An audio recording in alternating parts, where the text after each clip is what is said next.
Hello students, welcome to board prep. कैसे हैं आप सब? I hope everything is going fine. And अभी हमने अपना सेकंड चैप्टर स्टार्ट कर लिया था, Nelson Mandela a long walk to freedom. Alright, and उसमें हमने डिटेल में पूरी स्टोरी जानी that who is Nelson Mandela and what did he do throughout his life, and उन्होंने किस कॉज के लिए फाइट किया, एंड एंड अल्टीमेटली उनको क्या सक्सेस मिली फाइनली जाके। ऑलराइट, सो आज हम उसके क्या करने वाले हैं, एक्सट्रैक्ट बेस्ड क्वेश्चंस देखने वाले हैं अभी फिलहाल इस लेक्चर में। Fine, let's get started. ठीक है, ऑलराइट, ये आपका पहला एक्सट्रैक्ट है। वैसे मैंने ट्राई किया है कि दैट सारे ऑलमोस्ट जितने भी एक्सट्रैक्ट्स हैं, मतलब पॉसिबल, जिनमें सफिशिएंट अच्छी खासी इन्फॉर्मेशन है, और उसके बेसिस पे I have tried to make all the questions that are possible. Alright, उसमें भी फिर भी अगर कुछ रह जाता है तो प्लीज़ ज़्यादा से ज़्यादा क्या रहेगा, कुछ वर्ड मीनिंग्स रह गए होंगे, क्योंकि you can not put everything into the questions, right. So आप उसको ध्यान से पढ़ो चैप्टर को। जब हमने अभी पीछे पढ़ के आए हैं उसमें एक एक वर्ड हमने रिवाइज किया है। ऑलराइट, वो हो सकता है वो किसी और रेफरेंस में भी आपसे पूछ ले, ठीक है। So please revise the chapter thoroughly and then jump on to the questions. Fine, तो पहला जो एक्सट्रैक्ट है हमारा स्टार्ट ही है। 10th May dawned bright and clear. For the past few days, I had been pleasantly besieged by dignitaries and world leaders who were coming to pay their respects before the inauguration. 10th May, कौन सी date है? The date of inauguration. Inauguration किस चीज़ की? When Nelson Mandela was taking his pledge as the first black president of south Africa. All right, तो 10th May का क्या significance है यहाँ पे? That 10th May was the day of that inauguration, ठीक है। और फिर उस दिन हमने एक वर्ड पढ़ा था, बिसीज्ड। उसका मतलब होता है closely surrounded by people.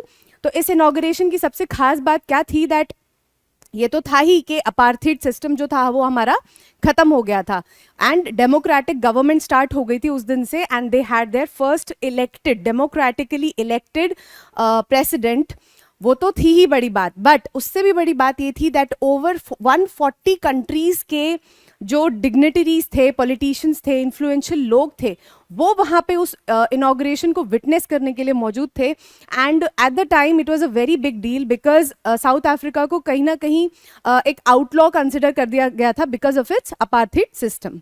Alright, so क्या हो रहा था कि उसी दिन पे, उससे कुछ दिन पहले तक जितने भी डिग्निटरीज थे एंड पॉलिटिशियंस थे, they were like coming to Nelson Mandela and congratulating him and paying their respects. Alright, the inauguration would be the largest gathering ever of international leaders on South African soil. अभी तक की सबसे बड़ी gathering थी, the like largest gathering possible on South African soil, because जब आपके यहाँ पे एक अपार्थाइड सिस्टम है, आपका बॉयकॉट हो रखा है एक तरीके से, people have countries have outlawed you and आपको आउटलॉज कंसिडर किया जाता है। सो in that case it's a very big deal that a country has a democratic government and support from the other countries' leaders as well. Fine, then the ceremonies took place in the lovely sandstone amphitheater formed by the union buildings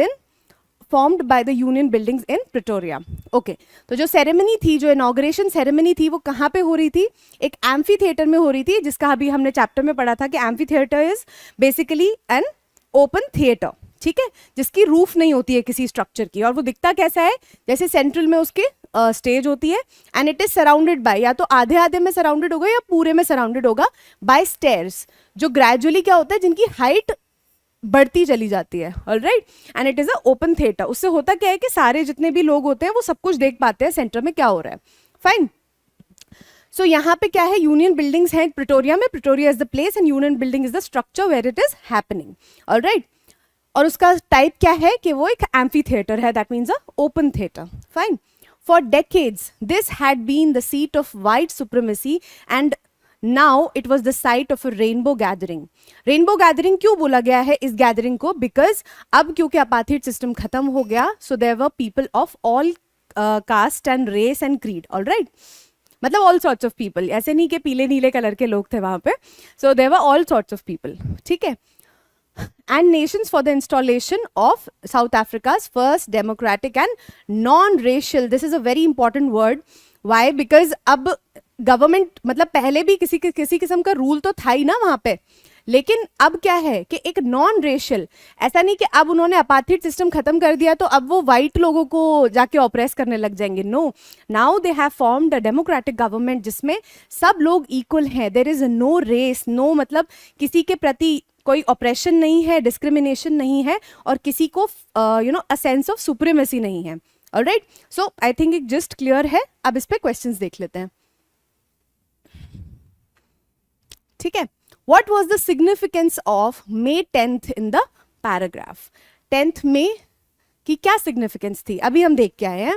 that it was the author's birthday. क्या Nelson Mandela का birthday था? No. It mark the beginning of the inauguration. Yes.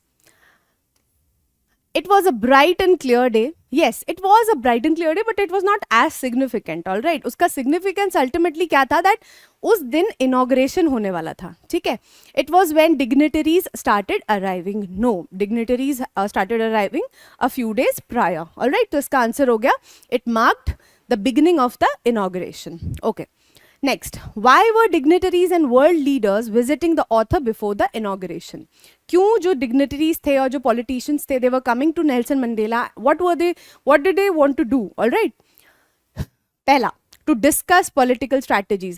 See, I have tried to make as confusing options as possible because कभी कभार क्या होता है ना, हम बहुत ज़्यादा सोचते हैं कि हाँ straight forward तो हमें पता है, but क्या होता है ना, कभी कभी हम confuse हो जाते हैं एग्जाम में.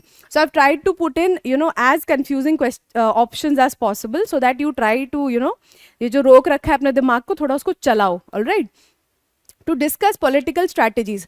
अब see why is it confusing? Because अगर किसी ने ढंग से चैप्टर नहीं पढ़ा है, थरली चैप्टर नहीं पढ़ा है, तो ही माइट थिंक कि यार ऊपर पॉलिटिकल लीडर्स और इन सब की बात हो रही थी, क्या पता वो यही करने आए हों, है ना. आके रिस्पेक्ट कौन देता है ना. बट उनको सिग्निफिकेंस अगर पता होता उस इवेंट का तो डेफिनेटली वो क्या मार्क करके आएंगे? ऑप्शन बी मार्क करके आएंगे, because they had come to pay their respects. Alright. ठीक है. ऑथर, अब यहां पे देखो, to participate in the inauguration, ये सही है, लेकिन क्वेश्चन के सेंस में कैसे सही नहीं है? यहां पे पूछ रहा है dignitaries and the world leaders visiting the author before the inauguration.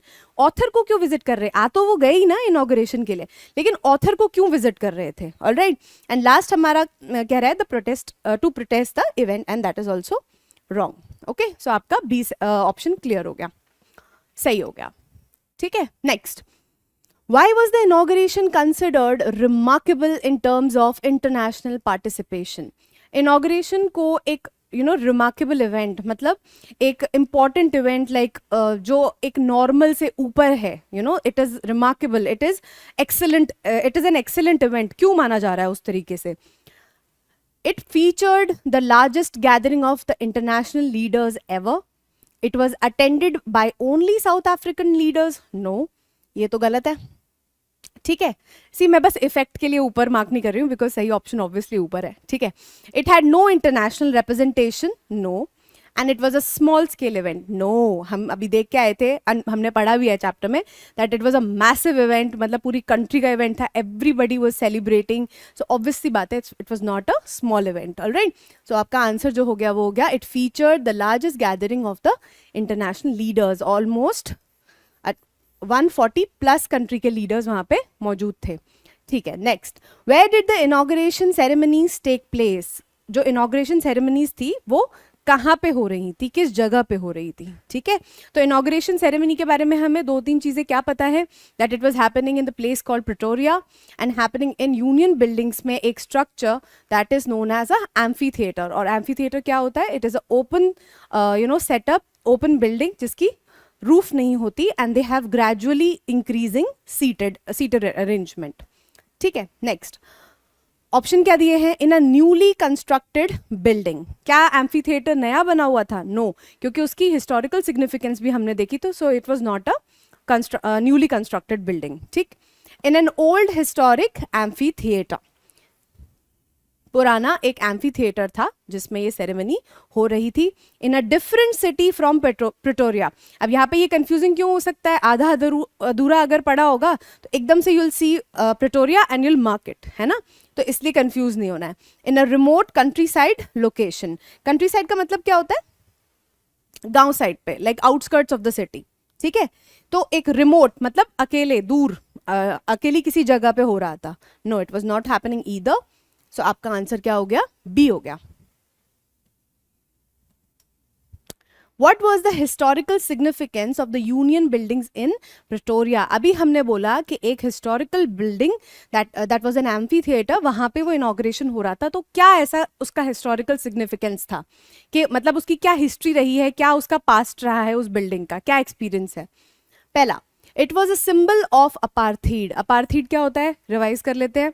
Apartheid is a political setup, it is a political system which discriminates black people against black people. ठीक है, क्या होता है? ब्लैक जो लोग हैं on the basis of their colour, on the basis of their race, उनको क्या करा जाता है?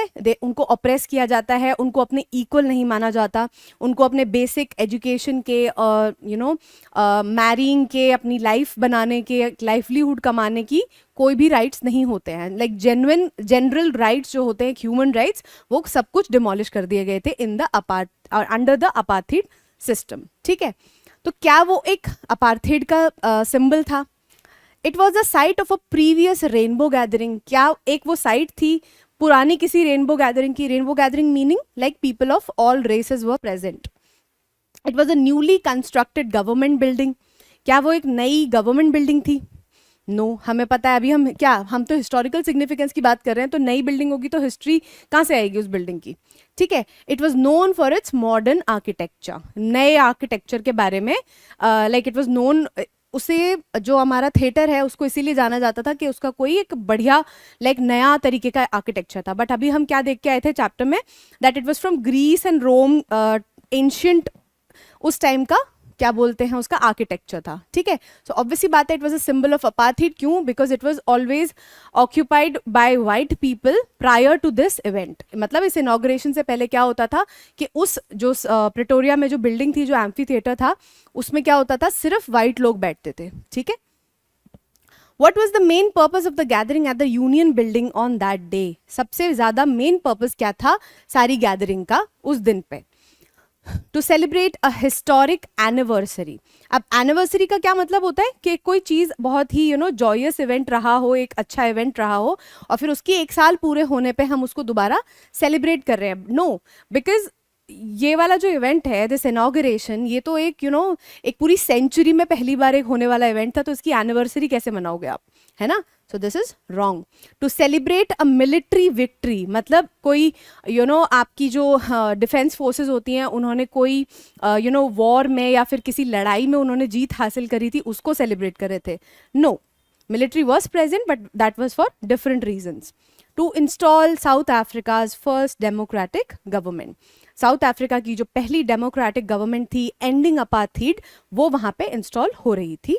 To celebrate apartheid, of course not apartheid system जिसको उन्होंने पूरा सेंचुरी लगा दिया लड़ने के लिए, उसको वो सेलिब्रेट क्यों करेंगे वहां पे? सो सी इज द करेक्ट आंसर. ठीक है, next, which word in the passage means open air theatre?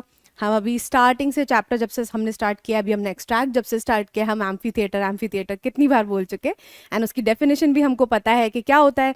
एक ओपन एयर थिएटर होता है, मतलब ओपन एयर दैट मीन्स जिसकी सीलिंग नहीं होती. ऑब्वियसली बात है, the answer is going to be amphitheatre. Questions में कंफ्यूज करने के लिए आपको वर्ड सिमिलर दिए जा सकते हैं. एम्फी थिएटर में कुछ और लगा देगा वो वर्ड वहाँ पे. Please don't get confused and keep your vocabulary intact. ठीक है, उनके सबके मीनिंग्स आपको बिल्कुल बाय हार्ट होने चाहिए. ये आ गया आपका second stanza. Extract. On that lovely autumn day I was accompanied by my daughter Zenani. किनके बारे में बात हो रही है? आय कौन है यहाँ पे? Nelson Mandela. ऑलराइट, क्यों यही है? बिकॉज ये जो बुक है वो क्या है? एक ऑटोबायोग्राफी है ना? ऑटोबायोग्राफी क्या होती है? बायोग्राफी तो होती है जैसे किसी की लाइफ की कहानी हो. ठीक है, जिसकी पूरी जितनी भी जीवनी लिखी गई है, जीवनी रही है, उसको एक प्रॉपर बुक के फॉर्म में लिखना. और जब हम उसके आगे ऑटो लगा देते हैं तो ऑटो का मतलब होता है खुद की लाइफ स्टोरी, मतलब जो ऑथर हैं वो खुद ही अपनी लाइफ स्टोरी लिख रहे हैं, ठीक है. So Nelson Mandela a long walk to freedom is an autobiography. That is why जो भी चैप्टर में आपको आई जहां भी मेंशन होगा, so it is Nelson Mandela himself talking there, ठीक है. तो वहां पे कौन मौजूद थे? तो Zenani is whose daughter? Nelson Mandela's daughter, ठीक है.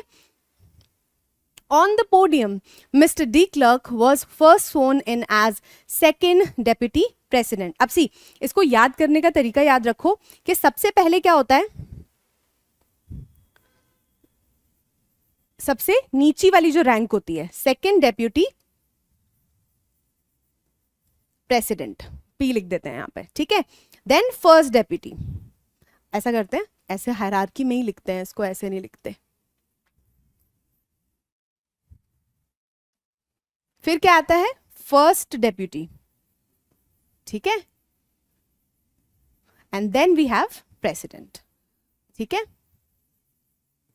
अब यहां पे क्या बोल रहे हैं? Mister de Klerk was first sworn. तो अभी हमें क्या पता है कि सबसे पहले हायरार्की वाइज चल रहा है, तो सबसे पहले कौन आएगा? सेकंड डेप्यूटी प्रेसिडेंट आएंगे. तो mister de Klerk was first sworn, तो उससे क्या याद रहेगा कि वो सेकंड डेप्यूटी प्रेसिडेंट थे, ठीक है. Then Thabo Mbeki was sworn in as first deputy president. फिर क्या है? हायरार्की में हम ऊपर जा रहे हैं, तो किसको who was swearing in? Thabo Mbeki. तो वो कौन हो गए? फर्स्ट डेप्यूटी प्रेसिडेंट हो गए. And then finally Nelson Mandela took the pledge to become the president. Fine. अब यहाँ पे क्या वर्ड्स हैं जिनको रिवाइज करने की जरूरत है? हाँ, पोडियम है. क्या होता है? आपके जब कोई भी स्टेज अपीयरेंस होती है, स्टेज होता है, उस पर एक सपोर्टेड स्ट्रक्चर बनाया जाता है जिसपे जो बोलने वाले जो भी आ रहे हैं वो अपनी स्पीच रख सकते हैं. They can have water over there, they can have a pen over there, या फिर जो भी उनको असिस्टेंस की ज़रूरत है वो वहाँ रख सकते हैं. So that is a podium. It is a wooden structure और अ सीमेंटेड भी हो सकता है, लेकिन mostly it is a podium wooden structure that can be moved around. Alright, so उसको हम पोडियम कहते हैं, ठीक है. और तो आई डोंट थिंक ऐसा कोई वर्ड है इसमें. हाँ, ठीक है. तो क्वेश्चन स्टार्ट करते हैं. Who accompanied the author on that lovely autumn day? जो लवली ऑटम डे कौन सा था? 10th मई का था. उसमें अकम्पनीड मतलब कौन आया था प्रेसिडेंट के साथ में? पहला ऑप्शन क्या है? ज़ेनानी हिज डॉटर. ज़ेनानी, जो भी पर्सन जिसकी बात हो रही है उनका नाम क्या है? ज़ेनानी. क्या वो उनकी डॉटर थी?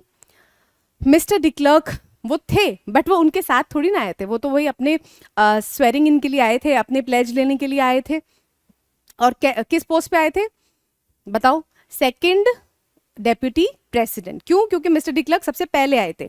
तो सबसे पहले कौन आएगा? हायरार्की में देखा जाए तो सबसे नीचे जो है वो है सेकंड डेप्यूटी प्रेसिडेंट, ठीक है. थाबो इम्बेकी, ज़ेनानी हिज सन. अब यहाँ पे आप कंफ्यूज हो सकते हो अगर आपने ढंग से यहाँ पे नहीं पढ़ा है, दैट वो डॉटर थे, ठीक है. So Zenani his daughter is the correct answer, ठीक है. Next, who was the first to be sworn in on the podium? अभी हम देख के आए थे कि it was mister de Klerk. Obviously बात है, ऑथर डॉटर की तो थोड़ी ना स्वेरिंग इन हो रही है.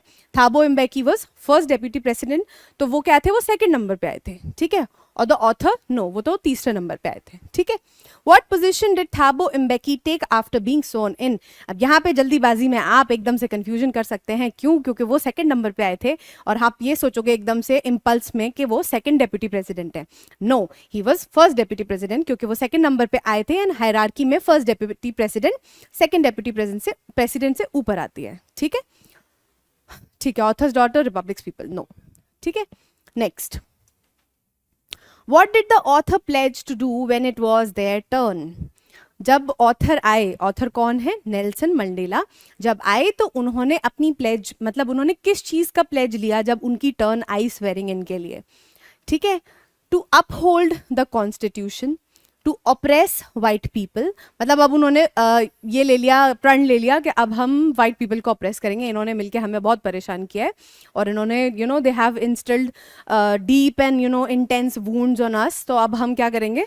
वो करेंगे, वाइट पीपल को ऑप्रेस करेंगे. कोई अगर होगा ऐसे थॉट प्रोसेस का एकदम टिट फॉर टैट वाला जो एटीट्यूड होता है, तो वो तो यही सोचेगा कि हाँ यार, इनको इतना परेशान किया था, अब तो ये वाइट पीपल को मिलकर परेशान करेंगे. Now they have the government in their hand, president भी उनका बन गया, तो अब तो वो वाइट पीपल को परेशान करेंगे. सो that is not the case. ढंग से पढ़ना पड़ेगा, तभी हमको याद रहेगा कि एक्चुअल में क्या हुआ है.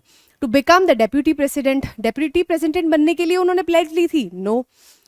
और कॉन्स्टिट्यूशन को अपोज करने की प्लेज ली थी? Of course not. तो अपहोल्ड मतलब हमेशा सबसे सर्वोपरि ऊपर रखेंगे किस चीज को? अपने कंट्री के कॉन्स्टिट्यूशन को. मतलब he was a law abiding citizen पहले भी, फिर उनको क्रिमिनल बनना पड़ा because of his rebellion towards the apartheid system, and then again now he wants to uphold the constitution सबसे ऊपर. Fine. Next.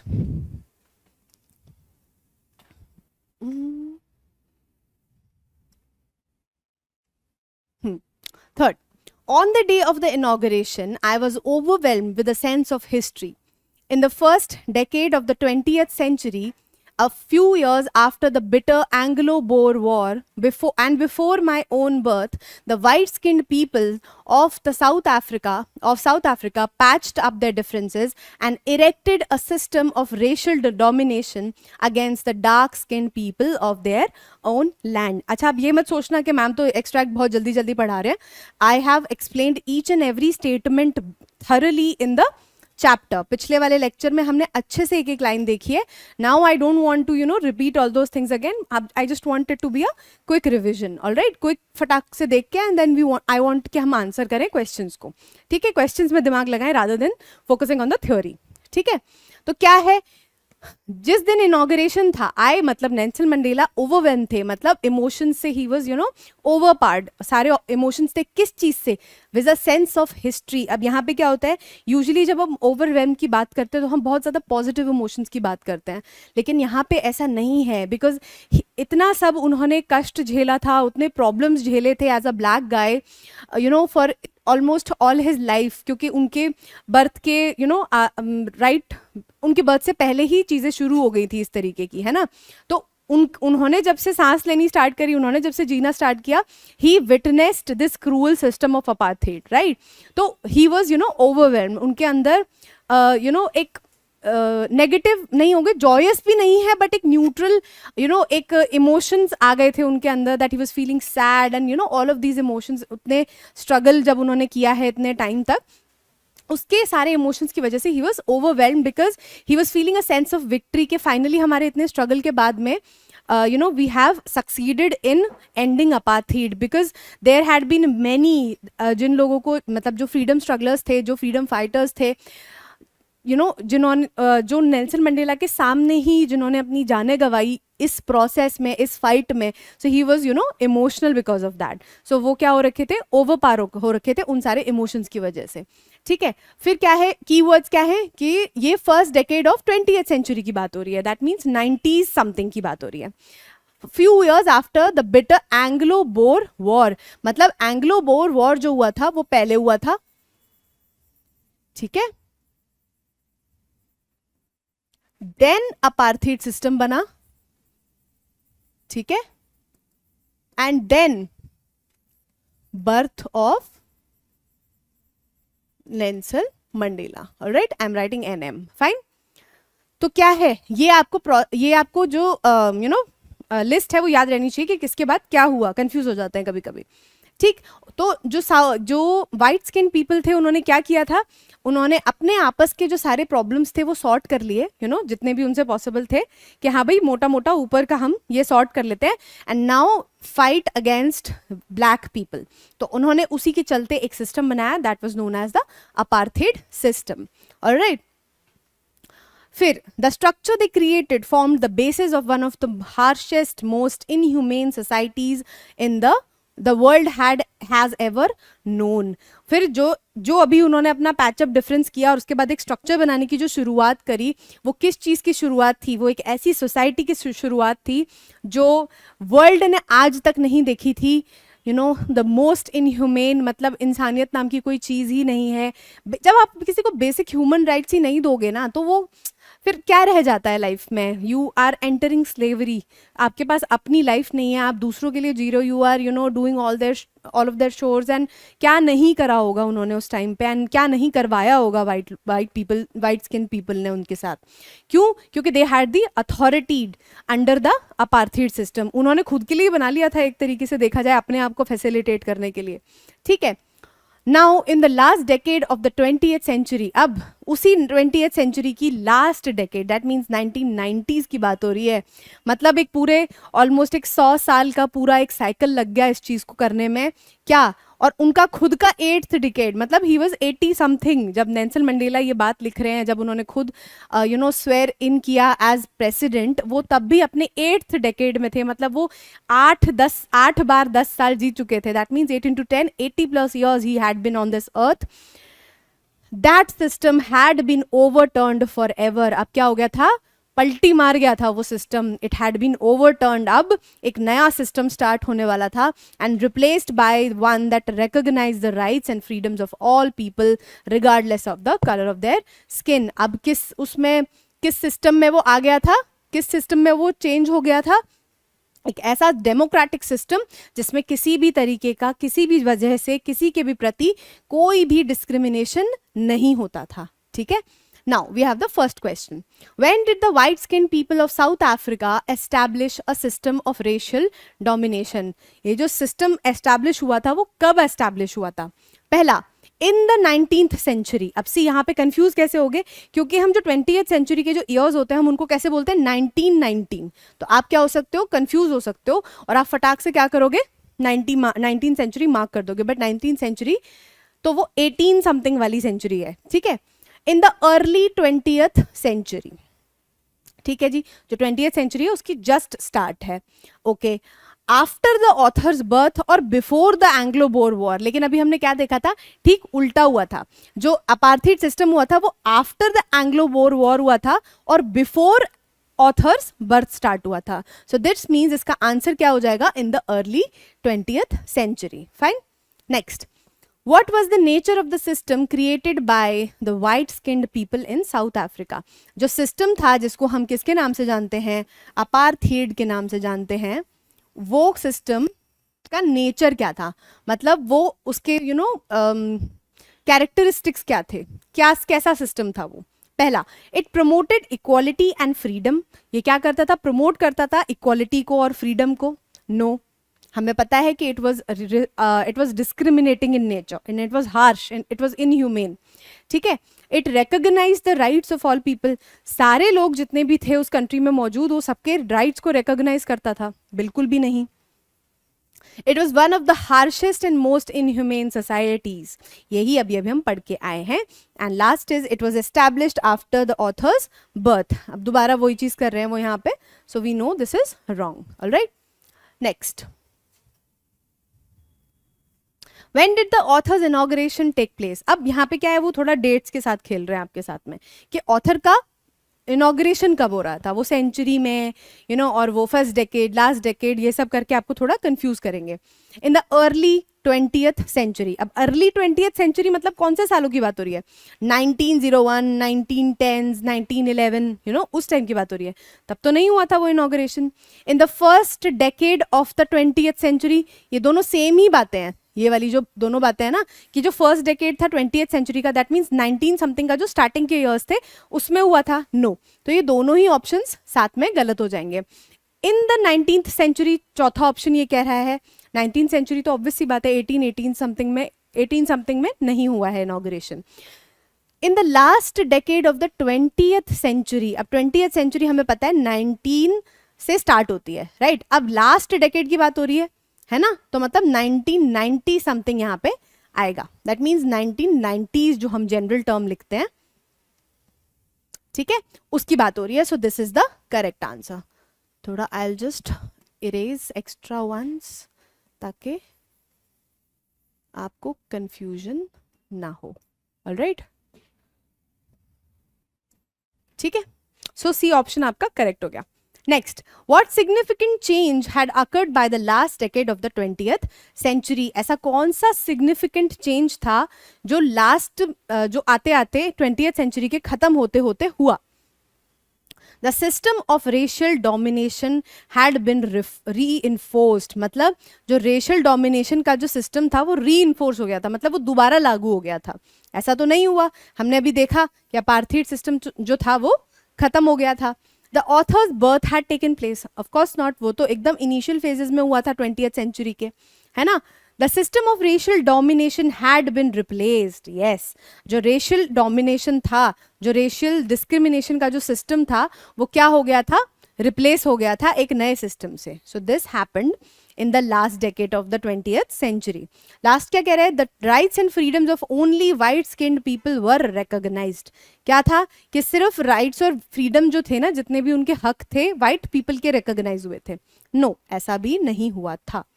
ठीक है, next. Select a word similar in meaning to overturn. Overturn से similar meaning देखते हैं. पहला reverse. reverse मतलब उल्टा हो जाना, पलट जाना. ठीक है. Next overwhelm. ओवरवेल्म का मतलब होता है ओवर पावर, पर यहाँ पे ओवर पावर का मतलब, अब यहाँ पे वो ओवरवेल्म से क्या कर रहा है ना, वो थोड़ा कंफ्यूज कर रहा है आपको, क्योंकि सिमिलर मीनिंग चाहिए, ओवर दे रहा है ताकि आप कंफ्यूज हो जाओ. सो that is not the case. अभी हम पढ़ के आए थे कि जो अपार्थाइड सिस्टम था वो क्या हुआ था? ओवरटर्न हुआ था. दैट मीन्स वो रिवर्स हो गया था, उल्टा हो गया था. अब एक रेशियली डिस्क्रिमिनेटिंग सिस्टम के प्लेस में कौन सा सिस्टम आ गया था? एक डेमोक्रेटिक सिस्टम आ गया था, जहां पे all of the people were equal.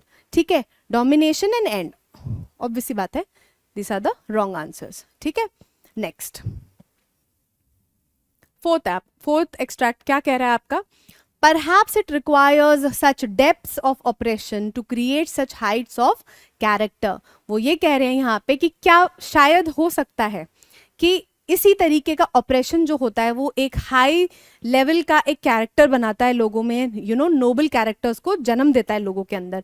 क्योंकि देखा जाए तो आप अगर कंफर्टेबली अपने लाइफ में जी रहे हो, so you are not going to be inclined towards, you know, serving other people. It is when oppression happens, it is when you know something bad happens, something inhuman और ऐसा कोई चीज़ जिससे आपको आपके हक मारे जा रहे हों और आपको अपने बेसिक ह्यूमन राइट्स भी ना मिल रहे हों, वहाँ पे ये चीज़ आती है कि आपके अंदर एक आग, यू नो, एक जन्म लेती है कि yes, now I have to fight for my rights and my people as well. एक बार को बंदा अपने लिए तो फिर भी छूट जाता है, कह रहे चलो कोई बात नहीं, लेकिन when you see, you know, your people, your own people suffering, you know, and because of something, you know, so insignificant, जिसकी कोई मतलब ही नहीं है, तो आपके अंदर क्या होता है? You build a Nobel character, and जो आपके अंदर की जो आग है वो ऊपर आ जाती है, and you have a very strong character to fight that injustice. Alright, ठीक है. My country is rich in the minerals and gems that lie beneath its soil, but I have always known that its greatest wealth is its people.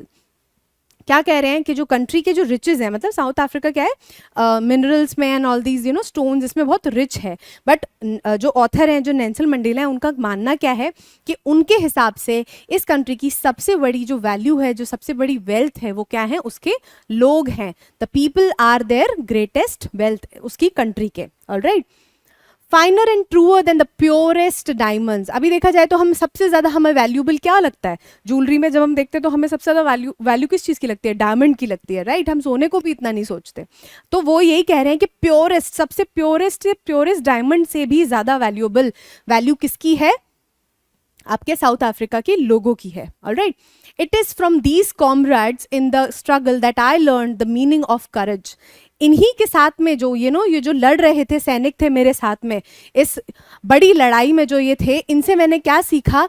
Meaning of courage, साहस का मतलब मैंने इन्हीं के साथ में सीखा है. ठीक है. Time and again I have seen men and women risk and give their lives for an idea. देखा जाए तो जब, you know, जब वो सोच रहे होंगे, you know, नेल्सन मंडेला जब, you know, 1940s में, 1950s में जब भी ये आइडिया पनपा होगा उनके दिमाग में और उन्होंने फाइट करना स्टार्ट किया होगा, तो क्या लगता है? बहुत फार फेच्ड नहीं लगता ये चीज़? ऐसी सी कोई चीज़ जो आपके आसपास में इतना ज़्यादा, यू नो, डिस्क्रिमिनेशन है, आपके हाथ में कोई पावर नहीं है, तो क्या होता है? ये जो, यू नो, फ्रीडम का, ये जो खुले एहसास का ये जो फीलिंग होता है, ये क्या होता है? एक आइडिया जैसा ही तो लगता है, एक ख्वाब लगता है, मतलब it seems like, you know, something too good to be true. तो एक आइडिया, सिर्फ एक आइडिया के लिए अपनी जान दे देना, ठीक है, और जान दे देना और लाइफ पूरी, यू नो, डोनेट कर देना और डिनोट कर देना उनके लिए बहुत बड़ी बात होती है. Alright, so he drawers courage from those people, those comrades, सारे सैनिक जिन्होंने अपनी पूरी जिंदगी लगा दी किस चीज़ में? सिर्फ एक आइडिया के लिए, सिर्फ एक थॉट के लिए, एन आइडिया ऑफ फ्रीडम. ठीक है. आई have seen men stand up to attacks and torture without breaking, showing a strength and resilience that defies the imagination. उन्होंने ऐसे ऐसे लोगों को देखा, इस लेवल का करेज देखा, जिन्होंने मतलब जो कभी हिले नहीं, जो कभी डगमगाए नहीं, किस चीज से, यू नो, अंततः क्या, अटैक्स और टॉर्चर झेलने के बाद भी they did not back down, वो पीछे नहीं हटे. Alright. I learned that courage was not the absence of fear but the triumph over it. कोई अगर डर ही नहीं रहा है तो उसमें कैसा करेज है? कोई जो भी रीजन है कि उसको डर ही नहीं लग रहा है, वो तो बात नहीं है. लेकिन अगर डर लग रहा है, डरते डरते भी आप आगे बढ़ रहे हो, so that is, you know, true courage. That is triumph over fear is actual courage according to the author. और वो कहीं ना कहीं सही भी है. The brave man is not he who does not feel afraid but he who conquers that fear. मतलब वो यही कह रहे हैं कि ऐसा वो ब्रेव नहीं होता जिसके अंदर डर ही नहीं है. अब एक बात बताओ, अगर एक कोई बंदा है, यू नो, वो होता है ना कि fight like you have nothing to lose, वो वाली चीज़ होती है, दैट आपके पास अब खोने के लिए कुछ है ही नहीं, सो that is the most deadly person. Deadly तो मान लिया, लेकिन इज ही करेजियस? नो. वो उस बंदे से कम करेजियस है जिसको डर भी लग रहा है लेकिन वो फिर भी आगे बढ़ रहा है, अपने फियर को, अपने डर को कॉन्कर करते हुए, उसके ऊपर ट्रायम्फ लेते हुए, उसके ऊपर जीत लेते हुए. ऑलराइट. सो पहला क्वेश्चन क्या कह रहा है? According to the author, what is the greatest wealth of their country? Author के हिसाब से उनकी साउथ अफ्रीका जो कंट्री है उसकी सबसे बड़ी वेल्थ क्या है? पहला option minerals and James. Again if you have not read the chapter properly, आप सबसे पहले क्या करोगे, आप लाइन देखोगे, बोलोगे हाँ वो कुछ तो मिनरल्स एंड जेम्स के बारे में बात कर रहे थे, प्योरेस्ट डायमंड्स के बारे में बात कर रहे थे, and you will mark the first option. But obviously बात है, उनके हिसाब से सबसे बड़ी जो वेल्थ थी वो जेम्स भी नहीं थी, डायमंड्स भी नहीं थी, सॉइल भी नहीं थी. It was the people of the country that were the, you know, most important and, you know, wealth of the south of the country South Africa. Next, what does the author suggest about oppression and character development? मतलब oppression जो उनको दबाया जाता था लोगों को on the basis of their race, और जो कैरेक्टर डेवलपमेंट है उसके बीच में उन्होंने क्या रिलेशन बनाया है? Oppression leads to lack of character. मतलब जब आप किसी को यू नो बहुत एक लंबे समय तक दबाते रहते हो, उसको यू नो डिस्क्रिमिनेट करते रहते हो, उसके अगेंस्ट उसके पूरी विल पावर खत्म कर देते हो, तब क्या होता है? लैक ऑफ कैरेक्टर आता है, मतलब कैरेक्टर की एक कमी आ जाती है. ऐसा है? Of course not. हम देख के आए हैं कि अभी वो क्या बोल रहे थे. Oppression has no effect on character. पहले बोल रहे हैं कि कम हो जाता है, फिर बोल रहे हैं कि कोई भी इफेक्ट नहीं है. This is also not true.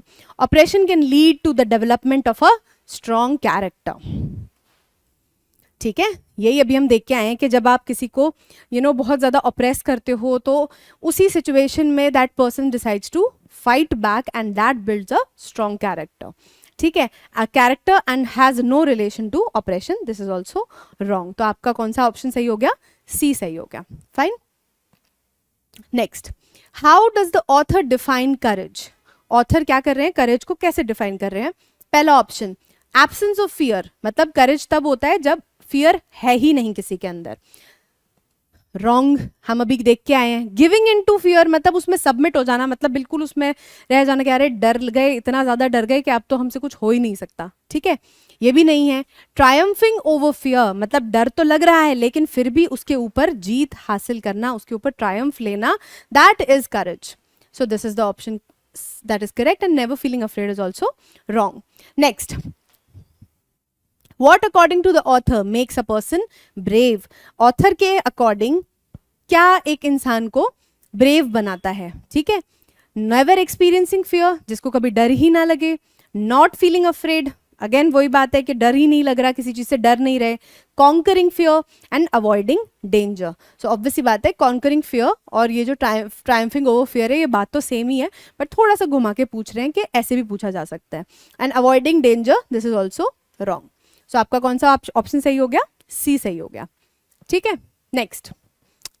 We who were outlaws not so long ago have today been given the rare privilege to be host to the nations of the world on our soil. क्या हो रहा है कि we मतलब किसकी बात हो रही है, साउथ अफ्रीका के लोगों की बात हो रही है। They were outlaws, why they were outlaws, because जो बाकी कंट्रीज थी उन सब ने क्या किया था, उनका काइंड ऑफ बॉयकॉट कर दिया था और उनसे सारे अपने जो रिश्ते नाते थे वो तोड़ दिए थे, जो भी रिलेशंस थे, डिप्लोमेटिक रिलेशंस होते हैं कंट्रीज के बीच में, वो सारे उन्होंने तोड़ दिए थे। Why, because it still had apartheid system, racial discrimination में they believed, so that is why all of the other countries had broken all ties with them. ठीक है, we thank all of the distinguished international guests for having come to take possession with the people of our country of what is after all a common victory for justice, for peace and for human dignity. फिर वो क्या कर रहे थे, जितने भी influential लोग सारे बाकी कंट्रीज से आए थे इस इवेंट को विटनेस करने के लिए, वो उनको थैंक कर रहे थे, उनका शुक्रिया अदा कर रहे थे। किस चीज़ के लिए, कि वो इस फाइट में, और वो फाइट किसके लिए थी, जस्टिस के लिए थी, पीस के लिए थी और ह्यूमन डिग्निटी के लिए थी, क्योंकि कहीं ना कहीं ये एक बहुत कॉमन कॉज है। सारे कंट्रीज यही अचीव करना चाहते हैं, they want to achieve peace, they want to have want their citizens to have human dignity, है ना। तो और वो जस्टिस हो सबके साथ में, किसी के साथ में गलत ना हो किसी भी तरीके से, सारी कंट्रीज का यही एम होता है अल्टीमेटली। सो इस फाइट में वो उसको सपोर्ट करने आए थे, इसके लिए Nelson Mandela was thanking all the dignitaries and the politicians. Alright, we have at last achieved the political emancipation. Emancipation मतलब free हो जाना किसी चीज से, to be freed, to be liberated लिखते हैं, अब हम बड़े हो गए हैं, अब हम थोड़े अच्छी वोकैबुलरी यूज करेंगे, ऐसे नहीं कि घिसे पिटे पुराने वर्ड्स हम यूज करेंगे बैठ के, अब हम नए वर्ड्स सीखेंगे जैसे जैसे आगे बढ़ रहे हैं। सो वी वर लिबरेटेड, मतलब इमेंसिपेशन का मतलब होता है जब आप लिबरेट हो जाते हो। ठीक है, पॉलिटिकल लिबरेशन का मतलब क्या है, कि अब जो गवर्नमेंट बनेगी, जो अथॉरिटेटिव फिगर बनेगा, वो किसके बिना पे बनेगा, डेमोक्रेटिक इलेक्शंस के बिना पे बनेगा, ना कि एक अनजस्ट सिस्टम के थ्रू बनेगा। वाइट सुप्रीमेसी अब नहीं रहेगी, वाइट सुप्रीमेसी का कोई सेंस नहीं रहेगा, everybody is now equal in the eyes of law. ठीक है, we pledge ourselves to liberate all our people from the continuing bondage of poverty, deprivation, suffering, gender and other discrimination. अब वो क्या कर रहे हैं, वो प्लेज ले रहे हैं किस चीज का, अपने सारे लोगों को किस चीज से फ्री करने के लिए, पॉवर्टी मतलब गरीबी से हटाने के लिए, डेप्रिवेशन मतलब डिप्राइव कर देना किसी को, मतलब किसी से कुछ ले लेना, उनसे उनको उस चीज की एक्सेस ना देना। ठीक है, suffering and gender and other discrimination, मतलब जेंडर के रूप में भी तो डिस्क्रिमिनेशन होता है, मेल्स एंड फीमेल्स। ज़्यादातर देखा जाए तो फीमेल्स को उतनी अपॉर्चुनिटीज़ नहीं मिलती हैं, उनको बाहर नहीं निकलने दिया जाता है। अब तो फिर भी धीरे धीरे we have experienced a lot of change, but वो भी बहुत कम पोर्शन में है कंट्रीज़ के, जो रूरल एरियाज हैं वहाँ पे अभी भी there is discrimination. So he took a pledge to fight all of these causes. ठीक है, never, never and never again shall it be that this beautiful land will experience the oppression of one by another. अब क्या होगा, आज के बाद कभी भी ऐसा नहीं होगा कि इस सुंदर धरती पे, on this beautiful land of South Africa, एक आदमी दूसरे को oppress करेगा। All right? The sun shall never set on the glorious human achievement. जो सूर्य उदय है वो कभी, मतलब सूर्य जो है वो कभी भी अस्त नहीं होगा, it will never set down on this human achievement, मतलब there is always going to be light on this human achievement. ठीक है, नेक्स्ट क्वेश्चंस क्या कह रहे हैं, what rare privilege has been granted to the author and their fellow citizen. ऐसा क्या एक रेयर, अनोखा एक प्रिविलेज क्या मिला उनको, जो ऑथर है और उनके लोगों को अभी क्या मिला है अकॉर्डिंग टू द पैसेज। पहला, पॉलिटिकल एमेंसिपेशन, मतलब political liberation, political democracy.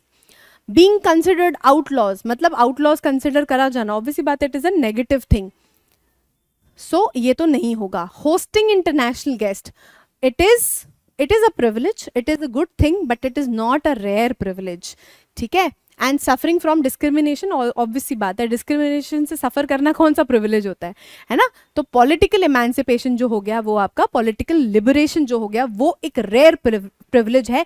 Y rare, because कुछ लोगों की तो पूरी लाइफ टाइम निकल गई, उन्होंने इस तरीके का कुछ भी नहीं देखा होगा, उन्होंने अपनी पूरी जिंदगी में सिर्फ डिस्क्रिमिनेशन देखा, ऑपरेशन देखा, अनजस्ट सिस्टम देखा उनके प्रति और उनके कोई भी राइट्स नहीं थे, वो चीज़ें उन्होंने देखी हैं। अब उनके लिए सोचो, नेल्सन मंडेला खुद 80 साल के हो गए थे, 80 साल के हो गए थे, तब जाके उन्होंने ये सब देखा, तो उनके लाइफ के लिए तो it is a rare privilege, right?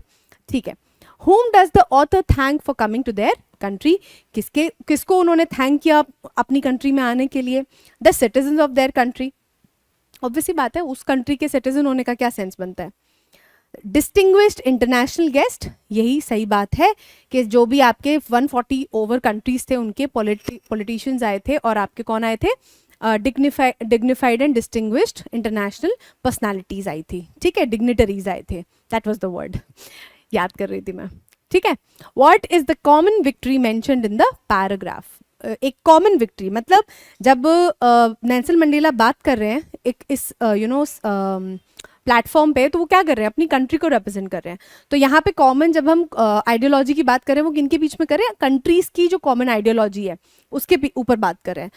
तो पहला, over poverty, victory over poverty, victory over for justice, peace and human dignity, victory over international guest and victory in the outlawed struggle.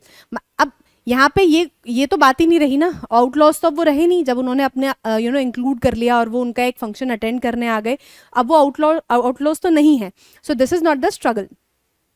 International guest पे क्या करेंगे victory लेके? ठीक है, ये भी कॉमन कॉज नहीं है और ये भी कॉमन कॉज नहीं है। कॉमन कॉज क्या है?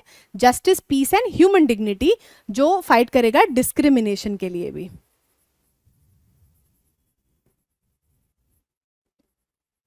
ठीक है, so answer is going to be victory for justice, peace and human dignity. Next, according to the author, what do they pledge to do after achieving political emancipation? Author के हिसाब से अब उन्होंने किस चीज की प्लेज ली है, किस चीज की उन्होंने शपथ ली है after achieving the political emancipation? मतलब अब एक पॉलिटिकल जो क्या नाम है, लिबरेशन उनको मिली है, एक डेमोक्रेसी मिली है, डेमोक्रेटिक गवर्नमेंट मिली है, तो अब वो किस चीज की प्लेज ले रहे हैं? पहला, कंटिन्यू डिस्क्रिमिनेशन। डिस्क्रिमिनेशन मतलब अभी जो धुमात हो रही थी, जो डिस्क्रिमिनेशन हो रहा था, ऑपरेशन हो रहा था, उसको कंटिन्यू करने की प्लेज ली गई थी। Of course not oppress others, नहीं, ऐसा भी नहीं हो रहा था कि अब सारे ब्लैक्स मिलके वाइट्स को ऑपरेस करने वाले थे, no. Liberate their people from various forms of bondage. क्या था? लिबरेट करना था, फ्री करना था, किसको? सारे अपने लोगों को वेरियस फॉर्म्स ऑफ बॉन्डेज। मतलब एक जो बॉन्डेज थी, मतलब एक जो एक केज के पीछे उनको रखा जा रहा था, वो क्या था? पहला था सबसे मेन जो था वो था क्या? रेशियल डिस्क्रिमिनेशन था। अब रेशियल डिस्क्रिमिनेशन तो हट गया, लेकिन अब इसी चीज जो डिस्क्रिमिनेशन रहा इतने सालों तक, इसके कुछ रेपरकशंस भी तो रहे होंगे ना। सोचो, जिनको एजुकेशन का राइट नहीं रहा, जिन्होंने कभी पढ़ाई नहीं करी, जिन्होंने कभी लाइवलीहुड ऐसे बाहर जाके अर्न नहीं करी, उनको क्या एक्सपोजर, उनको क्या समझ होगी? वो गरीबी तो होंगे ना। तो अब कुछ नई प्रॉब्लम्स जनरेट हो रही हैं, वो क्या है? पॉवर्टी हो रही है, पॉवर्टी होगी, उसको हटाना है। अदर फॉर्म्स ऑफ बॉन्डेज, उसमें से पॉवर्टी है, जेंडर डिस्क्रिमिनेशन है। अब आपने लिबरेट तो कर दिया, लेकिन अभी भी जो घर की औरतें हैं, जो विमेन हैं, उनके साथ जो डिस्क्रिमिनेशन हो रहा है, सो इन सब चीज़ों को हटाने की यहाँ पे बात हो रही है, और इसी चीज़ का उन्होंने प्लेज लिया था। ठीक है, next we have host international guests. जो इंटरनेशनल गेस्ट्स थे जो आए थे, उनको होस्ट करने की प्लेज ली थी नहीं। ठीक है, next, what does the author assert will never happen again in the beautiful land? assert का मतलब होता है पुश करना किसी चीज को। तो क्या ऑथर ने किस चीज को पुश किया अपने प्लेज में? पहली चीज, पॉलिटिकल एमेंसिपेशन, वो तो हो ही गया, उसको क्या पुश करना अब? The operation of one by another, उन्होंने क्या पुश किया कि ऐसा नहीं होगा कभी भी, तो यही चीज नहीं होगी हमेशा, that is operation of one by another. एक इंसान दूसरे को कभी भी ऑपरेस नहीं करेगा। So this is going to be the correct answer. ठीक है, next. A few moments later, we all lifted our eyes in awe. Awe का मतलब क्या होता है? Admiration. बहुत खुशी से, बहुत एक अच्छी फीलिंग से किसी को देखना या किसी चीज को देखना. As a spectacular array of South African jets, helicopters and troop carriers roared in perfect formation of the over the Union building. क्या हुआ, जैसे ही उनकी पूरी जो स्पीच खत्म हुई उसके थोड़ी देर बाद ही क्या हुआ, जो आपके सारे जो साउथ अफ्रीकन जेट्स थे, फाइटर्स प्लेन्स थे, वो सब क्या हुए, ऊपर से निकलने लग गए। कहाँ से? यूनियन बिल्डिंग के ऊपर से निकलने लग गए, and they were roaring. Obviously बात है, जब वो निकलेंगे तो उनकी आवाज़ तो होगी ना इन एयरक्राफ्ट की, तो वो हो रहा था। एंड किस चीज़ में थे? एक स्पेक्टैकुलर एरे और एक परफेक्ट फॉर्मेशन बनाई हुई थी उन्होंने। एरे का मतलब होता है एक प्रॉपर सेटअप, कोई भी तरीके का सेटअप आपने बनाया हो, उसी फॉर्मेशन में वो निकल रहे थे और परफेक्ट फॉर्मेशन में थे, ठीक है। It was not only a display of pin point precision. Pin point precision का मतलब क्या है? एकदम पिन पॉइंट, मतलब देखा जाए तो इतने बड़े एयरक्राफ्ट को मतलब मल्टीपल लोग चला रहे हैं, एक तो चलाना ही बहुत बड़ी बात है, ऊपर से एक सेटअप में चलाना वो भी तो कितनी बड़ी बात है, राइट। तो इस प्रिसिशन की बात नहीं हो रही है यहाँ पे, मतलब सिर्फ इस प्रिसिशन की बात नहीं हो रही है। एंड मिलिट्री फोर्स, मतलब जो हमारी फोर्स है उसके बारे में बात नहीं हो रही है, but a demonstration of the military's loyalty to democracy to a new government that had been fairly and freely elected. मतलब सिर्फ इनकी बात नहीं हो रही है कि उनका जो प्रिसिशन है और उनकी जो हमारी मिलिट्री फोर्स है उसके ग्लोरिफिकेशन की बात नहीं हो रही है, यहाँ पे हो रही है मिलिट्री की लॉयल्टी की बात हो रही है, ठीक है। अब वो क्या है, इस नई गवर्नमेंट के लिए लॉयल हैं, वो ये प्रोजेक्ट कर रहे हैं उस विजुअल डिस्प्ले से, ठीक है।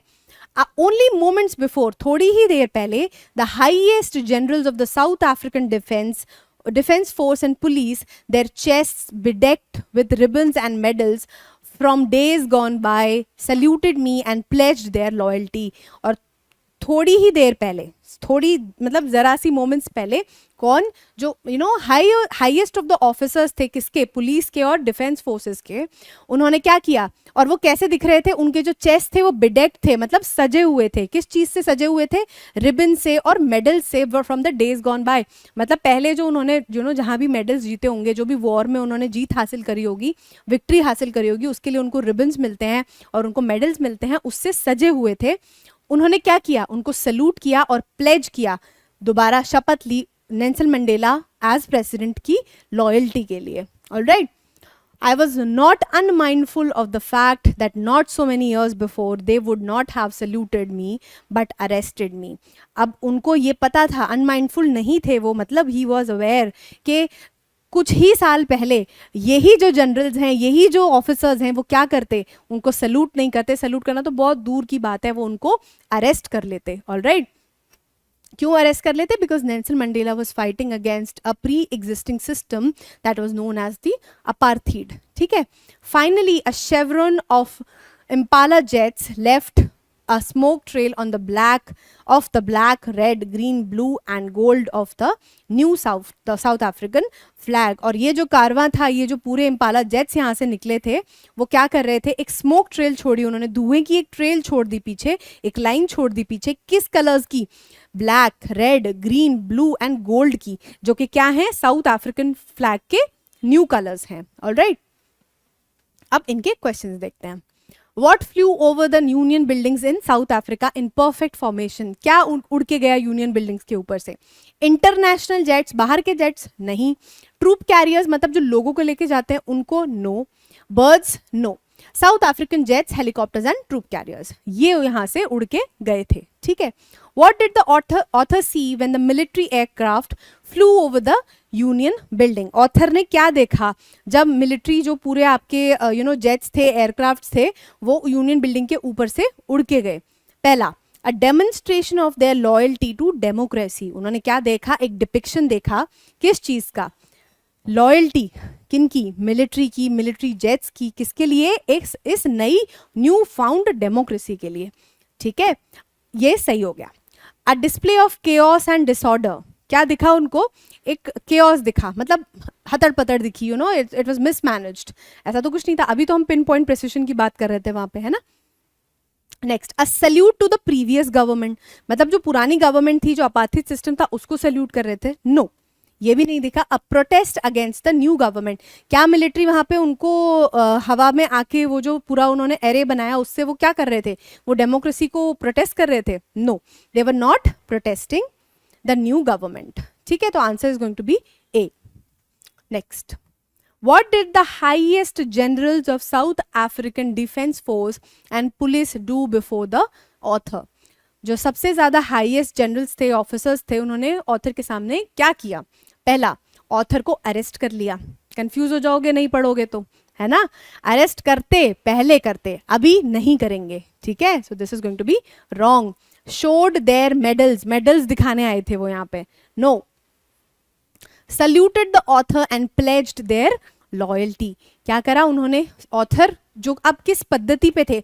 ऑथर एज अ पर्सन को नहीं, he they were saluting the president of their country, and in that case who was Nelson Mandela. तो उन्होंने क्या करा? उसके लिए लॉयल्टी करी and flew in jets, no, ठीक है? Next, What is the significance of the smoke trail left behind the Impala jets? जो smoke trail थी, ठीक है, उसका क्या significance है, उसका क्या महत्व है?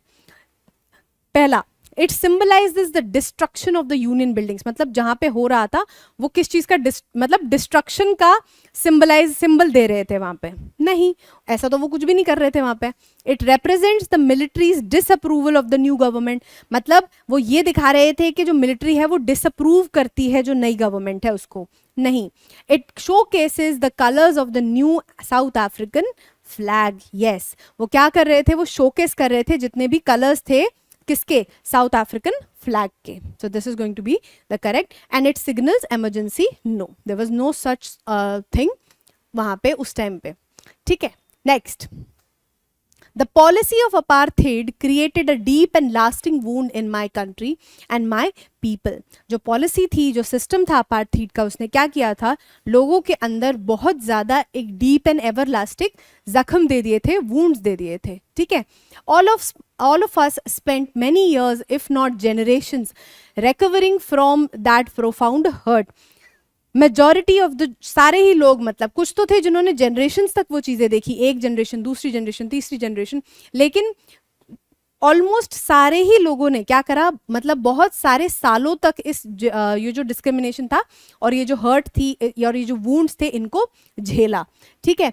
But the decades of operation and brutality had another unintended effect, and that was that it produced the Oliver Thambos, the Walter Sisulus, the Chief Lutherless, the Yusuf Dadus, the Bram Fishers, the Robert Sobuquets of our time. मैं हर बार and बोलने वाली थी हर नाम के आगे, ठीक है? तो यहाँ पे क्या बता रहे हैं वो कि ये जो डेकेड्स एंड डेकेड्स का जो ऑपरेशन था, मतलब सालों साल चलने वाला जो ये डिस्क्रिमिनेशन था और ये जो दबाने वाली चीज़ थी लोगों को on the basis of their race, इसने एक अनइंटेंडेड चीज़ करी। अनइंटेंडेड चीज़ करी मतलब इंटेंशनल नहीं थी। ऑपरेशन का इंटेंशन क्या होता है? किसी को परेशान करना, है ना? किसी को नीचे दबा के रखना, किसी की राइट्स छीन लेना, किसी को परेशान करना, है ना? तो अब जो अगला हम इफेक्ट मान रहे हैं वो एक कहीं ना कहीं एक पॉजिटिव चीज़ है। किस चीज़ की? पॉलिसी ऑफ अपार्थीड की। तो यहाँ पे वो यही कह रहे हैं कि जो सिस्टम किस लिए बनाया गया था? लोगों को परेशान करने के लिए, लोगों को अप्रेस करने के लिए बनाया गया था। उसके थ्रू एक अनइंटेंशनल, मतलब उस सिस्टम की वो इंटेंशन नहीं थी, लेकिन फिर भी एक पॉजिटिव चीज़ हुई। वो क्या हुई?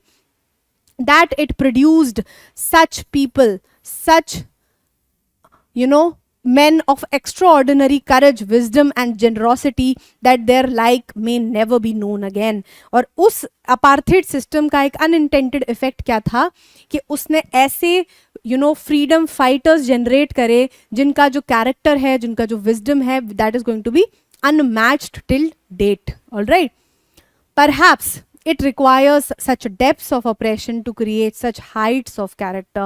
See such an iconic line कि शायद इतने लेवल का ऑपरेशन चाहिए होता है if you want to develop such heights, मतलब इतनी ऊंचाई हो किसी कैरेक्टर की, तभी जाके हमें, मतलब इतने ऑपरेशन के बाद में ही इस तरीके के कैरेक्टर मिलते हैं. मतलब अपनी जान पे खेल के, अपनी जान हो गई, अपनी लाइफ हो गई, अपनी फैमिली हो गई, सब कुछ छोड़ना. इतने बड़े किसी सिस्टम जो इतने सालों से चला आ रहा हो, उससे लड़ना कोई आसान काम थोड़ी ना होता है. सब कुछ छोड़ देना. आज आप जस्ट सोच के देखोगे, अगर आपको आपकी फैमिली छोड़नी पड़ जाए तो how will it be like, कैसा लगेगा आपको. ठीक है. सो जस्ट इमेजिन, और आज की डेट में तो you have social media, you know, you have various modes जिससे आप अपनी जो भी आप अपना मैसेज आप फैलाना चाहते हो, जो भी कॉज आप फैलाना चाहते हो, यू हैव मल्टीपल मीन्स. लेकिन ये हम एक ऐसे टाइम की बात कर रहे हैं जहाँ पे कोई सोर्स ऑफ कम्युनिकेशन नहीं होता था, and it was not easy to bring people together. ऐसे टाइम में you know such struggles you know gave birth to such high character people. ठीक है.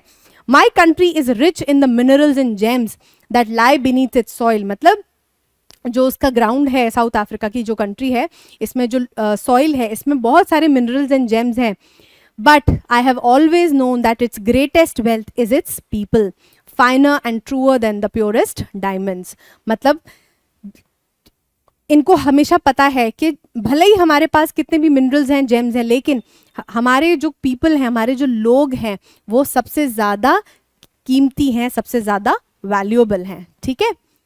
तो इसके ऊपर क्वेश्चंस देख लेते हैं. What did the policy of apartheid create in the author's country. Policy of apartheid जो है उसने क्या क्रिएट कर दिया उनकी कंट्री में. किसकी कंट्री में? ऑथर्स की कंट्री में, जो कि क्या थी? South Africa. ठीक है. प्रॉस्पेरिटी एंड यूनिटी, मतलब बहुत प्रॉस्परस बना दिया, बहुत वेल्दी बना दिया. और यूनिटी मतलब सब में बहुत एकाग्रता थी, सब में बहुत एका था, और सब साथ में बहुत खुशी खुशी रहते थे. नहीं, apartheid was a very negative thing, negative system, a deep and lasting wound. अभी हम देख के आए कि जो अपार्थीड सिस्टम था, उन्होंने क्या किया था, लोगों के अंदर एक बहुत ही प्रोफाउंड, मतलब इंटेंस, वेरी डीप एक जख्म दे दिया था सालों साल के इस ऑपरेशन से. ठीक है. So this is going to be the correct answer. Riches and wealth, पैसा दे दिया बहुत सारा, नहीं. जनरेशन ऑफ हैप्पीनेस, वो भी नहीं दिया. कुछ नहीं तो जनरेशन ऑफ हैप्पीनेस की जगह जनरेशन ऑफ ट्रॉमा दिया उनको, है ना. According to the author, what unintended effect, unintended मतलब जो इंटेंशनली ना किया जा रहा हो, did decades of operation and brutality have. Brutality जो रही इतने सालों तक, जो ऑपरेशन था इतने सालों तक, उसका क्या एक अनइंटेंडेड इफेक्ट था. पहला, इंक्रीज डिविजन इन पीपल, लोगों में और डिविजन क्रिएट हो गया. नहीं. Produced individuals of extraordinary courage and wisdom, यही तो हुआ. ऐसे ऐसे फ्रीडम फाइटर्स उन्होंने जनरेट करे उस ऑपरेशन ने, that we have not known till date. Alright. Weakened the character of the nation, character का जो नेशन का जो कैरेक्टर था, जो उसका नेचर था, उसको वीक कर दिया. नहीं. एनरिच द कंट्रीज रिसोर्सेज, ये भी गलत है. ठीक है. Next. Who are some of the notable figures mentioned in the paragraph as examples of extraordinary courage? मतलब यहाँ पे जो हम जितने भी फ्रीडम फाइटर्स की बात कर रहे हैं, ओलिवर टैम्पोस हो गया, वॉल्टर सिसुलस हो गया, एंड रेस्ट ऑल, ये कौन है, किसकी बातें हो रही हैं? Political leaders from the other nation, दूसरे नेशन के लीडर्स हैं वो? नहीं. फिक्शनल कैरेक्टर्स हैं, मतलब मनगढ़ंत कैरेक्टर्स हैं? नहीं. इमेजिनरी नहीं है वो. Historical figures like Oliver Tambo and Walter Sisulus. ठीक है. हिस्टोरिकल फिगर्स हैं, मतलब हिस्ट्री में जाने जाने वाले फिगर्स हैं. That is going to be the correct answer. Celebrities from the entertainment industry, entertainment जो इंडस्ट्री है उसके लोग हैं? नहीं. ठीक है. Select a word opposite in meaning to unintended. इस पे ध्यान देना कि यहाँ पे सिमिलर पूछा जा रहा है या फिर ऑपोजिट पूछा जा रहा है. तो अनइंटेंडेड हमने क्या देखा था? अनइंटेंशनल, मतलब जिसकी आपने कामना ना करी हो, जो आपका इंटेंशन ना हो, इसका ऑपोजिट चाहिए. तो मतलब हमें इंटेंशनल की लाइन पे वर्ड चाहिए. पहला, एक्सीडेंटल, मतलब गलती से हो जाना, एकदम से कुछ हो जाना. नहीं, ये तो सिमिलर हो गया अनइंटेंडेड के में. डेलिबरेट, डेलिबरेट का मतलब क्या होता है? जानबूझ के, मतलब इंटेंशन रही होगी वहां पे कि यही इंटेंशन है, डेलिबरेटली आपने ये चीज करी है. So this is going to be the correct answer. Unplanned और हैप्पी जो है वो इसके, अनप्लैन्ड जो है वो तो अनइंटेंशनल में ही आ जाता है, happy is a totally different word. Fine. Next. It is from these comrades in the struggle that I learn the meaning of courage. क्या सीखा उन्होंने? अपने इसी स्ट्रगल के साथ में उन्होंने स्ट्रगल सैनिकों के साथ में उन्होंने ये सीखा the meaning of men like courage, कि करेज एक्चुअल में होता क्या है. Time and again I have seen men and women risk their lives for an idea. I have seen men stand up to attacks and torture without breaking, showing a strength and resilience that defies the imagination. I learned that courage was not the absence of fear, but the triumph over it. ये हम already रफली देख चुके हैं. The brave man is not he who does not feel afraid but he who conquers that fear. No one is born hating the other person. यहां से नया है. No one is born hating the other person. मतलब कोई पैदा नहीं होता किसी को हेट करता हुआ, कि बच्चा पैदा हुआ एंड ही फील्स के यार मैं अब मेरा स्किन कलर जो है वो गोरा है एंड ये जो सामने वाला बंदा है वो काला है and I am not going to go into that person's lap and I am not going to smile to them. मैं उनको देख के हंसूंगा नहीं, मैं उनसे रिस्पॉन्ड नहीं करूंगा, मैं उनसे बात नहीं करूंगा, आई हेट देम. ऐसा नहीं होता है. Nobody is born with such kind of hatred. आगे वो क्या कह रहे हैं? hating other because of his skin background or religion. People must learn to hate. मतलब सीखना पड़ता है hate करना. किसी से नफरत करने के लिए आपको सीखना पड़ेगा कि नफरत कैसे करते हैं. And if they can learn to hate, they can be taught to love. मतलब अगर वो, और सीखना ही तो पड़ रहा है ना, और अगर सीखना ही है तो उसकी जगह पे, हेट्रेड की जगह पे प्यार सीखो ना. क्यों? उनका मानना क्या है कि love comes more naturally to the human heart than its opposite. Human heart जो होता है अपना, हमारा जो दिल होता है, उसमें नेचुरली, नेचर की तरफ से सबसे पहला जो इंस्टिंक्टिव तरीके से जो आता है वो आता है प्यार आता है, ना कि नफरत आती है. ठीक है. सो सीखना ही है तो प्यार सीखो ना. हेट्रेड सीख के क्या फायदा है? Even in the grimmest times, मतलब बहुत डार्क, ग्लूमी, बहुत कष्टकारी जो टाइम है, उसमें भी when my comrades and I were pushed to our limits, I would see a glimmer of humanity in one of the guards, perhaps just for a second, but it was enough to reassure me and keep me going. क्या था कि उनके साथ में बहुत गलत होता था, because Nelson Mandela was in prison for 30 years. ठीक है. ऑब्वियसली बात है, prison it's not a good place, it's not a happy place. वहाँ पे जो कैदी होते हैं जिनको रखा जाता है, कुछ होते हैं जो है ही जो डिजर्व करते हैं वहाँ पे रहना, but these people did not deserve to be over there. And क्योंकि इनके अंदर वो एक विल पावर थी, उस विल पावर को तोड़ने के लिए उनको वहां डाला गया था. जिन्होंने डाला है उनको जेल में, उनको भी तो पता ही है ना कि ये कुछ गलत नहीं कर रहे, they are just fighting for their rights. But उस विल पावर को खत्म करने के लिए उनको प्रिजन में डाला गया. प्रिजन में डाल के ऐसा तो नहीं है ना कि डेली वो अच्छा खाना देंगे, टीवी देखने देंगे या एंजॉय करने देंगे. No, they are going to beat them up, they are going to crush their will power with by whatever means possible. फिर भी वहां पे नेल्सन मंडेला क्या कहते हैं कि इतना ग्लूमी टाइम जो था, इतना डार्क टाइम था, उसमें भी मुझे एक ग्लिमर ऑफ होप, मतलब एक आशा की किरण दिखाई देती थी. किसमें? कि अगर किसी एक, मतलब गार्ड जो होते हैं प्रिजन के, उनको थोड़ा सा भी हम पे दया आ गई, हल्का सा भी उन्होंने ह्यूमैनिटी की झलक देखी उनकी आंखों में, बस वो उसी के सहारे अपना टाइम काट लेते थे. ठीक है. फिर लास्ट लाइन उन्होंने क्या बोली है? Man's goodness is a flame that can be hidden but never extinguished. मतलब जो आदमी की अच्छाई होती है ना, वो एक ऐसी आग की जैसी होती है जो छुपाई जा सकती है, आप छुपा सकते हो, लेकिन उसको कभी बुझा नहीं सकते. It can never be extinguished. ठीक है. अब इस पे क्या क्वेश्चंस है, let's see. Which of the following words means grimmest? Grimmest का मतलब पूछ रहे हैं वो यहाँ पे. ग्रिमेस्ट का मतलब हैप्पी होता है? नहीं. सेटिस्फैक्ट्री होता है, मतलब आप खुश होते हो, सेटिस्फाइड रहते हो? नहीं. Cruel? Yes. And cheerful? No. Next. According to the author, who is considered brave? दोबारा वही question. Those who don't experience fear, those who never feel afraid, those who conquer their fear and those who teach others to hate. तो ये option गलत, ये गलत, ये गलत and ये. हमें पता है कि करेजियस नेल्सन मंडेला किसको कहते हैं? जो ट्रायम्फ लेता है फियर के ऊपर. What does the author believe about hatred and love? Hatred मतलब जो नफरत है और जो प्यार है, उसके लिए ऑथर क्या बिलीव करते हैं? People are born with a natural tendency to hate. मतलब बचपन से ही, मतलब जब आप पैदा होते हो उसी के साथ आप हेट लेके पैदा होते हो? नहीं. Love comes more naturally to the human heart than hatred. नफरत से ज्यादा नेचुरली आपके अंदर प्यार आता है, and that is going to be the correct answer. Hatred is an inherent human trait. No. Love is a learned behaviour. Learn behaviour तो है, बट यहाँ पे उनका मानना क्या है दोनों चीजों के बारे में? It is that love comes more naturally. ठीक है. What did the author observe even during the grimmest times in prison? सबसे ज्यादा ग्लूमी और जो डार्क टाइम्स थे प्रिजन में, उसमें क्या नोटिस करा था ऑथर ने? पहली चीज, guard showing kindness and humanity.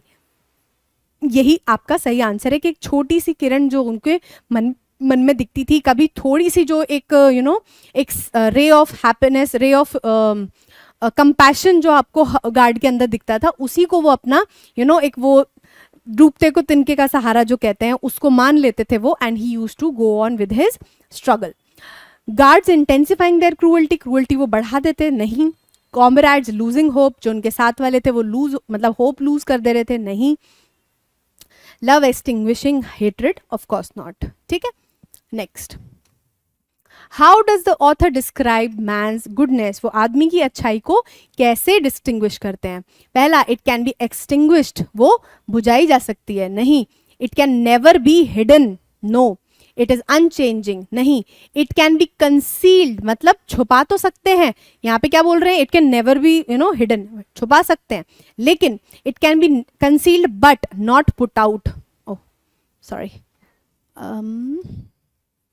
क्या कह रहे हैं कि वो छुपा तो सकते हो लेकिन वो कभी बुझा नहीं सकते. आदमी की अच्छाई ऐसी चीज है. So fourth option is going to be the correct one. Fine. In life every man has twin obligations. Obligations मतलब क्या होता है, ड्यूटी. पहली ड्यूटी क्या है, उसकी फैमिली को लेके, उसके पेरेंट्स को लेके, उसके वाइफ को लेके एंड चिल्ड्रन को लेके. And he has an obligation. और सेकंड कौन सा ऑब्लिगेशन की बात हो रही है यहाँ पे, पीपल के बारे में बात हो रही है, कम्युनिटी के बारे में बात हो रही है और कंट्री के बारे में. मतलब एक तो वो हो गया जो बिल्कुल इमीडिएट लोग हो गए आपके, और एक हो गया ऑन एज अ होल आपकी जो कम्युनिटी है और आपकी जो कंट्री है. फाइन. मतलब दो ड्यूटीज होती हैं किसी भी आदमी के.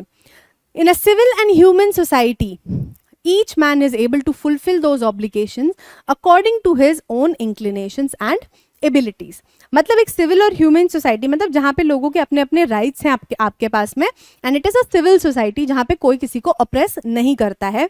वहां पे क्या होता है, ये जो दोनों ऑब्लिगेशंस होते हैं वो इंसान अपने अपने इंटरेस्ट के हिसाब से निभाता है. मतलब एक फ्री फ्री कंट्री है, एक डेमोक्रेटिक कंट्री है. जैसे अभी इंडिया में ले लो, अगर आज आपकी डेट में आज आप फ्री हो, अगर आप समाज सेवा करना चाहते हो आप वो भी कर सकते हो, और आप सिर्फ अपनी फैमिली के साथ रहना चाहते हो आप वो भी कर सकते हो.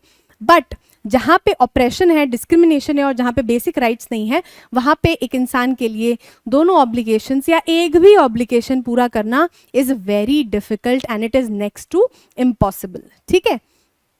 But in a country like South Africa, why, because वहाँ पे अपार्थाइड सिस्टम है. It was almost impossible for a man of my birth and colour to fulfil both of these obligations. वही बात अभी मैंने जो बोली कि ऐसी जगह में जहाँ पे कोई सिविल राइट्स ही नहीं है, वहाँ पे दोनों ऑब्लिगेशंस को पूरा करना is next to impossible. In South Africa a man of colour who attempted to live as a human being was punished and isolated. एक आदमी को इंसान की तरह नॉर्मल तरीके से रहने के लिए भी वहाँ पे क्या करा जाता था, पनिश किया जाता था और उनको अकेला कर दिया जाता था, आइसोलेट कर दिया जाता था. ठीक है. In South Africa, a man who tried to fulfill his duty to his people was inevitably ripped from his family and his home and was forced to live a life apart, a twilight existence of secrecy and rebellion. एक आदमी जो अपनी livelihood कमाना चाहता था, अपनी family को support करना चाहता था, उसको क्या करा जाता था, फोर्स किया जाता था, पनिश किया जाता था. कैसे पनिश किया जाता था कि उनको फोर्स किया जाता था ऐसी लाइफ जीने के लिए जो अकेले जीना था और अपने घर को छोड़ देना था, और एक सीक्रेसी और रिबेलियन, मतलब रिबेल तो करोगे ही ना जब आपके साथ इतना गलत होगा. तो एक ऐसी लाइफ जीने पे मजबूर कर दिया जाता था उनको, जहाँ जो मतलब सिर्फ एक नॉर्मल लाइफ जीना चाह रहे थे. ठीक है. I did not in the beginning choose to place my people above my family. मतलब स्टार्टिंग में जब उनको ये चीज़ें रियलाइज होने लगी कि हाँ भाई मेरे साथ में गलत हो रहा है, मेरी फैमिली के साथ में गलत हो रहा है, वहाँ पे वो सारी एकदम से, ऐसा नहीं कि पूरी कम्युनिटी के बारे में एकदम से सोचने लग गए थे, अपनी फैमिली के भी ऊपर. ऐसा तो नहीं है ना. आज की डेट में अगर आपको एक सिचुएशन पड़े जहाँ पे आपको अपनी फैमिली के किसी मेंबर को बचाना है और आपको किसी एक रैंडम बंदे को बचाना है, सबसे पहले what will you do, you will save your family member, right. तो वो इंस्टिंक्टिव है, इट इज नेचुरल. तो वो वही कह रहे हैं कि स्टार्टिंग में मैंने अपने लोगों के बारे में इतना नहीं सोचा, मैं सिर्फ अपने फैमिली के बारे में सोचता था. But in attempting to serve my people I found that I was prevented from fulfilling my obligations as a son, a brother, a father and a husband. I was not born with the hunger to be free. मतलब वो यही कह रहे हैं कि अब जब उन्होंने अपना दूसरा ऑब्लिगेशन चुना, मतलब अपनी लोगों को, अपनी कम्युनिटी को चुना, उससे उनको क्या हुआ, उनको फोर्स किया गया, मतलब सिचुएशन ने फोर्स किया उनको अपनी फैमिली, अपने मतलब उनका एक रोल जो एक हस्बैंड का था, एक फादर का था, एक सन का था, बेटे का, हस्बैंड का, वो सारे रोल उनको छोड़ने पड़े because he had to fulfil his other obligation. लेकिन यही अगर वो किसी एक फ्री कंट्री में रह रहे होते तो वो दोनों ऑब्लिगेशंस हल्के फुल्के साथ में कर सकते थे जैसा उनका मन करता, but that was not the case here. और वो क्या थे, वो पैदा नहीं हुए थे हंगर ऑफ फ्रीडम के लिए पैदा होते ही उनको ये हो गया कि हाँ नहीं नहीं अब तो मुझे लड़ना है। No, that was not the case. ठीक है, according to the author what are the twin obligations that every man has in his life. दो ऑब्लिगेशंस कौन से हैं? पहला, एक फ्रेंड का, एक जॉब का। नहीं, जॉब तो थी नहीं वहां पे। कम्युनिटी एंड हिज कंट्री, एक कम्युनिटी के लिए था और एक कंट्री के लिए था। यस, कम्युनिटी कंट्री मतलब यहाँ पे हम फैमिली लिख देते हैं। ठीक है, parents and his children and work and his hobbies. No, ये तो आपके सेम उसमें आ गए एक ही ऑब्लिगेशन में, और ये वाला तो बात ही नहीं हो रही है यहाँ पे। In a civil and humane society how can individuals fulfil their obligations. Civil और ह्यूमेन सोसाइटी दैट मीन्स एक अच्छी सोसाइटी, एक फ्री कंट्री में कैसे एक इंसान अपने दोनों ऑब्लिगेशंस को निभा सकता है, पूरा कर सकता है। पहला, according to their own inclinations and abilities, मतलब उनका जब जैसा मन कर रहा है वो उनको पूरा कर सकते हैं। According to the government's instructions, government के हिसाब से करना पड़ेगा? नहीं, आपका मर्जी है, आपको जैसा करना है आप वैसा करो, यहाँ पे फ्री है। According to their wealth and social status, no. And religious beliefs भी नहीं, मतलब अपने इंस्टिंक्ट्स, अपने ही नेचर के हिसाब से, आप अपने मन के हिसाब से एक सिविल और ह्यूमन सोसाइटी में दोनों ऑब्लिगेशंस को फुलफिल कर सकते हो जितना आपका मन करे उस हिसाब से। Why was it almost impossible for a man of author's birth and color to fulfill both sets of obligations in South Africa? ऐसा क्यों था कि ऑथर की जगह पे जो भी बर्थ लेता और वहाँ पे जो उनकी रेस थी, जो उनकी सिचुएशन थी, उसकी वजह से दोनों जो ऑब्लिगेशंस थे उनको फुलफिल करना बहुत डिफिकल्ट था। पहला, because they were too wealthy, उनके पास बहुत पैसा था। नहीं, उनके पास नहीं था, वो तो पॉवर्टी में जीते थे, जब कमाने का ही अधिकार नहीं था तो पैसा कहाँ से आएगा। दे वर टू वेल नोन, मतलब वो बहुत जानकार, मतलब बहुत लोगों के पास बहुत जान पहचान थी। No, because they were punished and isolated, किससे, किसके द्वारा पनिश करे जाते थे एंड आइसोलेट करे जाते थे? बाय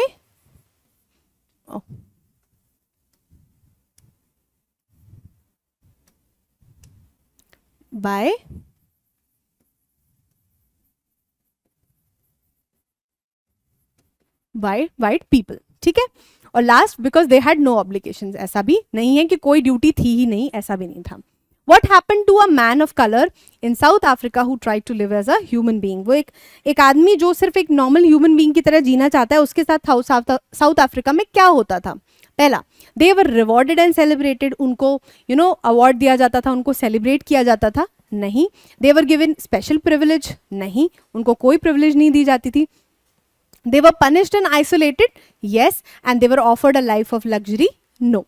ठीक है, next, What does the author say about his initial desire of freedom? मतलब उनकी जो एकदम नई न्यूली फाउंड जो डिजायर ऑफ फ्रीडम थी, जो इच्छा थी फ्रीडम की, वो क्या कह रहे हैं उसके बारे में? पहली, he was born with a hunger for it, मतलब वो पैदा ही हुए थे उस हंगर के साथ में। He did not choose to be free, मतलब वो उन्होंने फ्री होना चूज नहीं किया था। ठीक है, he was always seeking it, he was forced into seeking it। क्या हुआ? he was forced into seeking it, मतलब अगर वो एक नॉर्मल सोसाइटी में रह रहे होते तो वो आराम से सब कुछ करते, वो क्यों फ्रीडम को इतना महत्व देते, मतलब उनको क्यों इतनी इंपॉर्टेंस देते? नहीं देते ना।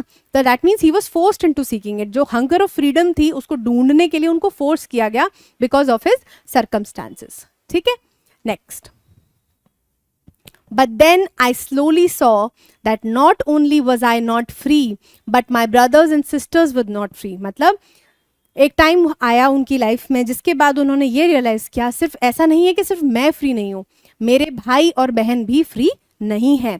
I saw that it was not just my freedom that was curtailed मतलब suppressed। ठीक है, मतलब but the freedom of everyone who looked like I did, मतलब सिर्फ मेरा फ्रीडम नहीं था, धीरे धीरे उनको रियलाइज हुआ कि मेरे भाई बहनों का भी फ्रीडम था जो कर्टेल किया जा रहा था, मतलब जो सप्रेस किया जा रहा था, और मेरे जैसे दिखने वाले हर किसी के साथ में इस तरीके का डिस्क्रिमिनेशन हो रहा था और हमारा फ्रीडम जो है वो हमसे छीना जा रहा था।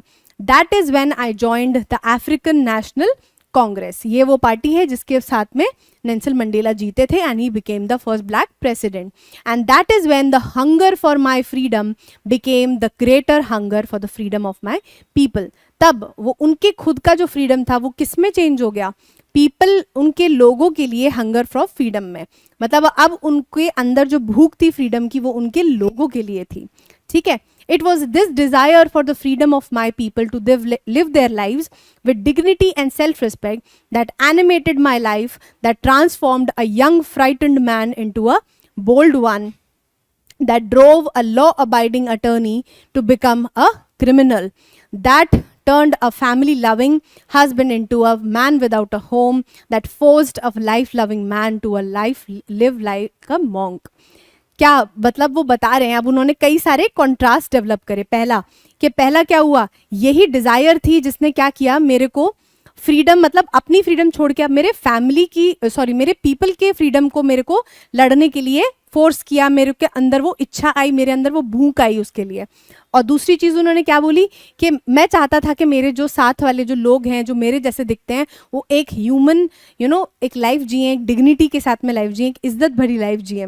सेकेंड, फिर उन्होंने क्या किया, किस चीज को ट्रांसफॉर्म किया, एक आदमी जो पहले फ्राइटेंड था फिर वो क्या बन गया, एक बोल्ड आदमी बन गया.